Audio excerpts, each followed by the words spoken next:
Commissioner ಇಲ್ಲದೆ ಇರುವಂತದ್ದು, ಒಂದೆರಡು ದಿವಸ ರಜೆ ತಗೊಳ್ಳುವಂತದ್ದು. ಬರ್ಲಿಕ್ಕೆ ಕಾರಣ ಏನಾಗಿದೆ?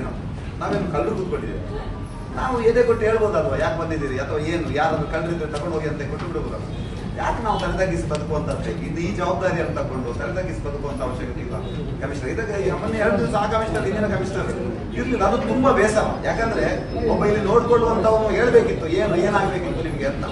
ಅವರೇ ಇಲ್ಲದಾಗ, ಅವರೇನೋ ರಜೆಯಲ್ಲಿ ಹೋಗಿದ್ದಾರೆ, ಮುಂಚೆ ಗೊತ್ತಿದ್ದಾರೆ, ಒಂದು ಲೆಕ್ಕ ಬೇರೆ. ಬಂದ ಮೇಲೆ ಅವರು ಬರಲಿಲ್ಲ, ಅಲ್ಲಿ ತನಕ ಅವ್ರು ಬರ್ತಾರೆ ಅಂತ ಇತ್ತು. ಕೊನೆಗೆ ಲೋಕಾಯುಕ್ತದವರು ನಗರಸಭೆ ಒಳಗೆ ಬಂದು ತನಿಖೆ ಪ್ರಾರಂಭ ಮಾಡಿ ಆದ್ಮೇಲೆ ಅವ್ರು ಬರಲಿಲ್ಲ. ಇನ್ನು ನಾನೀಗ ಅದರದ್ದು ಪ್ರಶ್ನೆ ನಿಮ್ಮ ಹತ್ರ ಕೇಳಿಕ್ಕೆ ಆಗುದಿಲ್ಲ, ನೀವಿರಲಿಲ್ಲ. ಈಗ ನಾನು ಹೇಳುದೇನಂದ್ರೆ, ಇನ್ನು ಅಂತದ್ದು ಏನಾದ್ರೆ ಅದು ಯಾರು ಕಳ್ರಿದ್ದಾರೆ ಅದನ್ನು ಕರ್ಕೊಂಡು ಹೋಗುವಂತದ್ದಾಗಬೇಕು ಅಂತ ಹೇಳ್ತಾರೆ. ಕರ್ಕೊಂಡು ಹೋಗ್ಬೇಕು. ಮತ್ತೆ ತುಂಬಾ ಹಣದ ವಹಿವಾಟು ಜಾಸ್ತಿ ಆಗ್ತಾ ಇದೆ. ನಾನು ಹೇಳುದು ಈ ಆಫೀಸ್ ಮಾಡಿದ್ರೆ ಏನು, ನಮ್ದೇನು ಎಲ್ಲ ಪೇಪರ್ ಇಲ್ಲದಂತ ಒಂದು ಒಳ್ಳೆಯ ವ್ಯವಸ್ಥೆಗೆ ತಂದ್ರೆ ಏನು. ಈಗ ನಮ್ಮ ನೆಚ್ಚಿನ ಪ್ರಧಾನಮಂತ್ರಿ ನರೇಂದ್ರ ಮೋದಿ ಅವರನ್ನು ಅನೇಕ ಬಾರಿ ಉಲ್ಲೇಖ ಮಾಡಿರುವಂತದ್ದಾಗಿದೆ. ನಾವು ಅದನ್ನು ಇಲ್ಲಿ ನಮ್ಮ ನಗರಸಭೆಯಲ್ಲಿ ನಾವು ಯಾಕೆ ಅದರ ಬಗ್ಗೆ ಚಿಂತನೆ ಮಾಡಬಾರ್ದು? ಅಲ್ಲ, ವ್ಯವಸ್ಥೆ ಒಳ್ಳೆದಿದೆ ಮಾನ್ಯ ಅಧ್ಯಕ್ಷರು. ನಮ್ದು ಆ ವ್ಯವಸ್ಥೆ ಒಳಗೆ ಏನೋ ಒಂದು ವ್ಯವಸ್ಥೆ ಇದೆ. ಯಾವ ಇಲಾಖೆಯನ್ನು ತನಿಖೆ ಮಾಡಿದ್ರೆ ನಮಗೆ ಕಂದಾಯ ಇಲಾಖೆಗೆ ಮತ್ತೆ ಜನರಲ್ ಸೆಕ್ಷನ್ ಹೋಗಿದ್ದಾರೆ, ಇಂಜಿನಿಯರ್ ಸೆಕ್ಷನ್ ವಿದೌಟ್ ನೋಟಿಸ್ ಅದು ಬರುದಿಲ್ಲ. ಏನಾದ್ರೆ ಸಾರ್ವಜನಿಕ ವಲಯದಲ್ಲಿ ದೂರು ಬಂದಿದ್ರೆ ಏನಾದ್ರೆ ಬರ್ತಾರೆ. ಇದರಿಂದಾಗಿ ನಾವು ಬರ್ಬೇಕಾದ್ರೆ ಏನಾದ್ರೆ ನಮ್ಮಿಂದ ಅಲ್ಲಿ ಏನಾದ್ರೆ ಲ್ಯಾಪ್ಸಸ್ ಆಗ್ಬೇಕು. ಇದರಿಂದ ಇಲಾಖೆ ಅಧಿಕಾರಿಗಳು ತಪ್ಪ ಸಮಯದಲ್ಲಿ ಬಂದಂತ ದಾಖಲೆಗಳಿಗೆ, ಅರ್ಜಿಗಳಿಗೆ ಸರಿಯಾದ ದಾಖಲೆ ಒದಗಿಸಿ ಕೆಲಸ ಮಾಡಿದ್ರೆ ಈ ರೀತಿ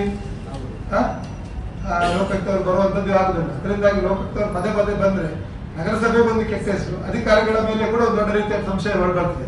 ಇದರಿಂದಾಗಿ ಈಗ ಹೊಸ ಪೌರಾಯುಕ್ತರು ಬಂದಿದ್ದಾರೆ. ಯಾವುದೇ ಕೆಲಸ ಕಾರ್ಯಗಳಲ್ಲಿ ವಿಳಂಬ ಆಗದ ಆ ರೀತಿಯ ಪ್ರಸಂಗಗಳು, ಆ ರೀತಿಯ ಘಟನೆಗಳಿಗೆ ನಡೀಬಾರದು. ಅಧಿಕಾರಿಗಳು ಕೂಡ ಈ ಬಗ್ಗೆ ಗಮನ ಹರಿಸಬೇಕಾಗ್ತದೆ. ಆ ಮನುಷ್ಯ 2 ದಿವಸ ಎಸ್ಕಾನ್ ಹೇಳ್ದೆ ನಾನು, ಮತ್ತೆ ಮನೆಗೆ ಫೈಲ್ ಇಟ್ಕೊಂಡು ಹೋಗಿದ್ದಾರೆ. ಮನೆಗೆ ಅರ್ಥ ಆಯ್ತಾ ನಿಮ್ಗೆ? ಅಂತ ಕಮಿಷನರ್ ಬೇಕಾ ನಮ್ಗೆ? ಅಲ್ಲ ಹೇಳಿ ಕಳ್ಸಿದ್ದು, ಇಲ್ಲಿ ಕಳ್ಸಿದ್ದು ಮನೆಗೆ ಫೈಲ್. ಬೇರೆ ಎಲ್ರು ಇದ್ರು, ಆ ಮನುಷ್ಯ ಮಾತ್ರ 2 ದಿವಸ ಯಾಕೆ ಹೆದರಿಕೆ ಆಗಿದ್ರೆ ಅವರ ವಿಷಯವಾಗಿ ಲೋಕಾಯುಕ್ತರು ಬಂದದ್ದು ನೆನಪಿದೆ ನಿಮ್ಗೆ? ಆ ಮನುಷ್ಯನ ವಿಚಾರವಾಗಿ ಒಂದು ಲೆಟರ್ ಕೊಟ್ರೆ ಅದಕ್ಕೆ ವೈಟ್ನರ್ ಹಾಕಿ ರಿಟರ್ನ್ ಮಾಡ್ತಾರೆ. ವೈಟ್ನರ್ ಹಾಕಿ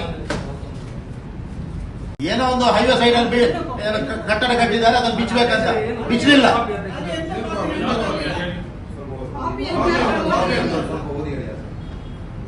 ಅವರಿಗೆ ನಿಟ್ಟೂರು ಕೊಡಂಗೂರು ವಾಣಿ ನಿಟ್ಟೂರು ಸ್ಟೇಟ್ ಹೋಮ್ ಎದುರು ಅನಧಿಕೃತವಾಗಿ ನಿರ್ಮಿಸಿದ ಅಕ್ರಮ ಕಟ್ಟಡವನ್ನು ತೆರವುಗೊಳಿಸುವ ಕುರಿತು ಅದಕ್ಕೆ ನೋಟಿಸ್ ಮಾಡಿದ್ರು.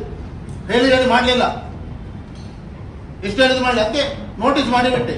ಮೊನ್ನೆ ಒಂದು 4 ದಿವಸ ಮೊದಲು ನಾನು ಹುಡುಕ ತಂದು ಕೊಟ್ಟೆ. ಏನ್ ನೋಡ್ತೇನೆ ನಾನು ನೋಡಿ ನನ್ಗೆ ಹಿಂದೆ ಬರ್ತಂಡು, ನನ್ಗೆ ರಿಸೀವ್ಡ್ ಕಾಪಿ ಇಲ್ಲಿ ಉಂಟು. ರವಾನೆ ಗುಮಾಸ ಉಡುಪಿ ನಗರಾಭಿವೃದ್ಧಿ ಪ್ರಾಧಿಕಾರ ಕಚೇರಿ ಆದ ಉಡುಪಿ ನನ್ನ ಹತ್ರ ಉಂಟು. ಆದ್ರೂ ಇಲ್ಲಿವರೆಗೆ ಒಂದು ದುರಾಂಕಾರ. ನಗರಸಭೆ ಸೀಲ್ ಮೇಲೆ ಅಲ್ಲಲ್ಲ, ಅವರ ಸೀಲ್ ಮೇಲೆ, ಪ್ರಾಧಿಕಾರ ಸೀಲ್ ಮೇಲೆ, ನಮ್ಮ ಸೀಲ್ ಮೇಲೆ. ಅಲ್ಲ, ಎಷ್ಟೊಂದು ಮೂರ್ಖ, ಎಷ್ಟೊಂದು ಮೂರ್ಖ ಮನುಷ್ಯ.